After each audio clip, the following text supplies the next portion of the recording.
Sound money, physical gold, physical silver is above all governments and central banks. Universal, decentralized, and when you hold it, it's private. There is a finite amount of physical gold and silver. There's an infinite amount of money printing. This is not rocket science. It's just simple logic. You know, I know that you've often heard me say that sound money, physical gold, physical silver is above all governments and central banks. Well, today I'm going to show you why I say that and truly what that actually means. Because sound money, physical gold, again, physical silver is universal, decentralized, and when you hold it, it's private. Something that's very important in this day and age where really we have basically no privacy. But you know, gold and silver were the original money, constitutionally supported. Only states, the only money is gold and silver. So this is constitutional money pre-1965. And it had these characters. Money needed to have these characteristics. A unit of account for fair pricing, a medium of exchange for barterability and trading. If I give you this, you'll give me that. A short-term store of value for current fair payments, so you're fairly paid for your labor, and a long-term store of value so that no matter when you use that money, you're always fairly paid for the value of the labor that originally created it. We talk about this regularly. So real money, sound money, has these four functions, and every single portfolio needs to have a foundation in sound money. No matter whatever else you do, that is proper diversification. But why is gold and silver above central banks and above governments? Well, because you hear me say this all the time, but I'm going to show you. It's used in every single sector of the global economy.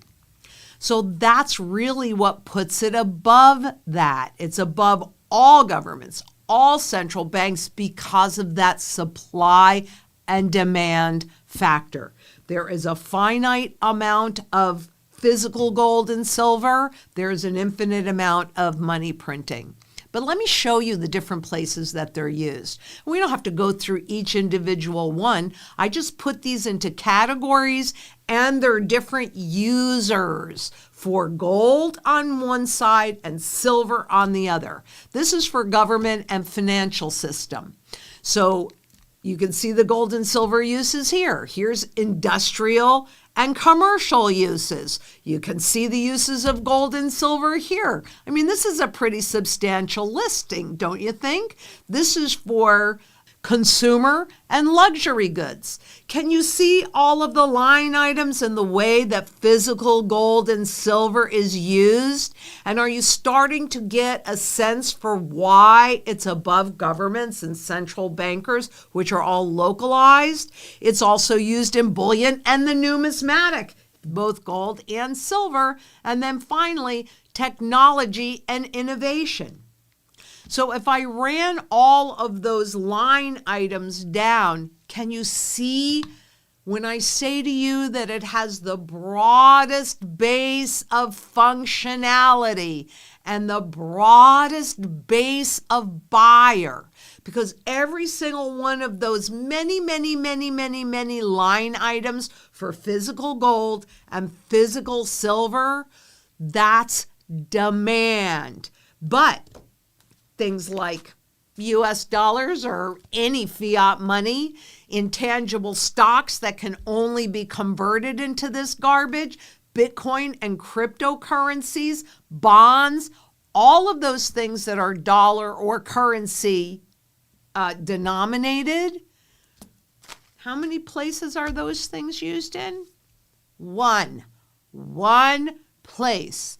So when that demand dries up, what have you got? You've got over 4,800 fiat currencies that do not exist anymore because the demand went away as the inflation increased. This is not rocket science. It's just simple logic. One place versus many places. And what's it based on? Debt and leverage. And while that may work for a while, it does not work forever. Because at some point, there's absolutely zero value in this. And that's where we are right now.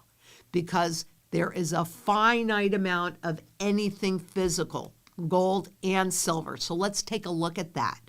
Look, there's roughly 190,000 tons of gold. That's that little teeny house that you see compared to all the gold that has ever been mined and all the gold that's still in the ground. And that's it. That's it. And the same thing with silver, which actually does get used up.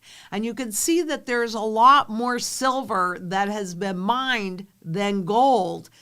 But still, there is a finite amount of it. And this is critical for you to see. And so when you have the broadest base of buyer, so lots of entities that want to buy it, but you have a finite amount of it, honestly, is it really any surprise that you see spot gold above 4,600 an ounce at the moment that I did this, and spot silver above $85 an ounce? And that isn't even marginally near its true fundamental value either. But this is why fiat currencies can be created at will, created at debt, an infinite amount. The only time they have to stop this is never. But what does that do to all of the fiat money that's already out there? It makes it take more and more dollars to buy the same goods and services. It's not the stock market's going up. It's not the houses going up or real estate going up. It's in this country, in the U.S., it's the dollar losing value. That's why when they created this system, they said not one man in a million understands inflation. And that's what enabled them to get away with it. But are you going to continue to allow them to get away with it? Because I'm not. I'm going to fight to get redeemable gold back in the system so they can't get away with it. Because how long can you grow this debt? Right? To the moon? My point is the more debt we grow, the less confidence the world has in the debt that's already out there, the less value that it has. And when you have debt, as you know, you got to pay interest on that debt. And that's what you're looking at right now.